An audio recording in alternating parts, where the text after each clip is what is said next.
Welcome back. Just last week, Illinois Democratic Governor J.B. Pritzker signed an assault weapons ban into law.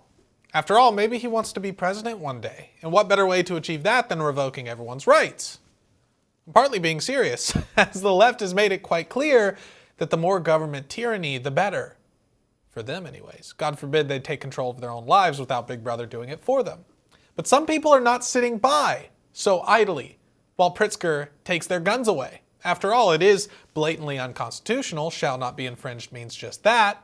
So with the Constitution on his side, the former candidate for Illinois Attorney General Tom DeVore is taking legal action. In announcing this, he said yesterday in a press release, no longer can the citizens sit idly by while bureaucrats destroy the very foundational fabric of our great republic. Well said. DeVore was granted an emergency hearing by the Illinois Supreme Court, which was held earlier today. Here to discuss how that went is Tom DeVore himself. He's the former Illinois Attorney General Republican candidate. Also joining is his campaign manager, Ryan Cunningham. It's great to have you both on the show today. Thank you for joining us. Let's start with this lawsuit. So you're taking legal action and you're determined to stand up to Governor Pritzker's this unconstitutional gun ban. This is the very definition of unconstitutional. What is the principal argument in this legal action that you're taking?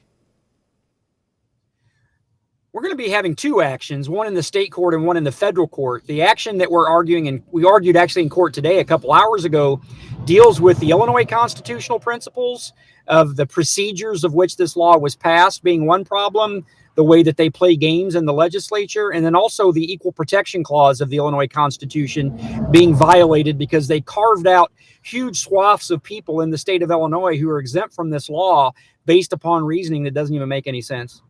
Now, Ryan, we've had you on the show before to talk about vaccines. Obviously, that's a very personal story to you. This one is also another personal story to you with Governor Pritzker trying to infringe on yours and Tom's Second Amendment rights. What is the reaction when he signed this into law? You know, I'm over here in California. I don't know what goes on in Illinois. How did people react when he announced that he's signing this unconstitutional gun control ban? Well, you know, the toiletless tyrant, J.B. Pritzker, who lives in Chicago, thinks he's above the law himself. But the citizens of this state, you know, they want to defend and have the right to bear arms and ensure that that Second Amendment is protected. So people rose up in a matter of, you know, a day or so, 800 and something plaintiffs joined this suit, several gun owner shops. And now the emails are flooding in of thousands of other residents, you know, wanting to be a part of it, which there's not going to be able to be at this particular point in time. But the people of this state, they're upset. They're tired of J.B. Pritzker. They're tired of the actions that he keeps taking. And we've all had enough of it. Well, and I know, Tom, on top of this, you're also seeking a restraining order over all of this. What is the restraining order for that you're pursuing?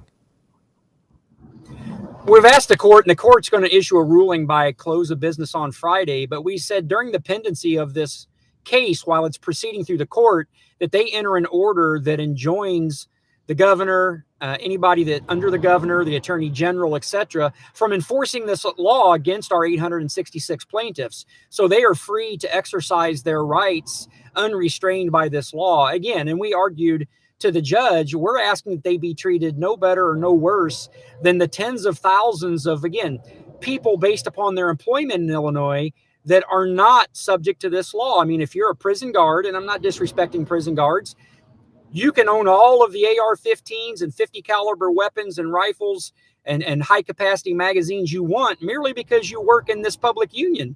It absolutely is irrational and it violates equal protection. So we want the court to say this law doesn't apply to you while this case is proceeding through the court. Well, of course, Tom, the Governor Pritzker also told police that if they did not enforce this law, this unconstitutional law, that they could be fired. They can go seek employment elsewhere. Is there anything in this lawsuit that's going to ensure that if that happens, if police officers are fired for not enforcing something that is unconstitutional, that they will get back pay, have their job reinstated, any justice be done for those officers who stand up to this tyrant? Well, it doesn't have to be, because I have now coined what Governor Pritzker likes to do is his situational blowhardedness when he starts pontificating on things that don't even make any sense. I mean, the reason he's saying that is because he's all, inflamed, because overwhelmingly most sheriffs in the state of Illinois, I mean, we have 102 counties, and I think well over high 90s have said we're not going to pay any attention to this law. The governor getting all, blustering, thinking he can do something about it. The sheriffs of these counties in our state don't report to the governor. They can do whatever they want. He can't fire anybody. So again, he's just blowing smoke. There's none of that's going to happen.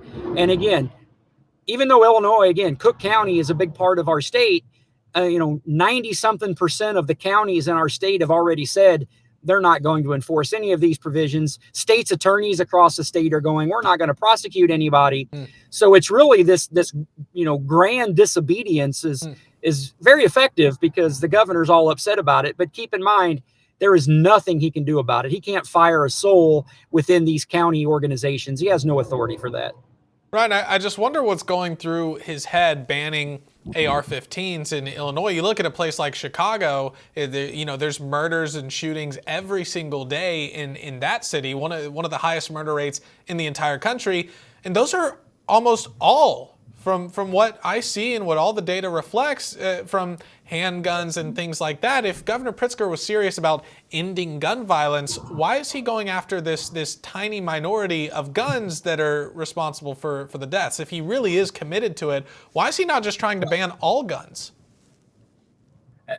Let's make that clear, Addison. This has nothing to do with the residents of the state of Illinois. It has everything with his ambitions to run for president in 2024. And this is a political campaign point. And unfortunately, the good citizens of this state of Illinois are subject to his political campaign points. He doesn't care about the citizens. He cares about making a political statement only. Yeah. Very sad all around. Ryan Cunningham and Tom. Accurate. Ryan Cunningham, Tom DeVore, great to have you both on the show. Thank you so much for standing up against this tyranny. We need more people like you both. I appreciate you being here.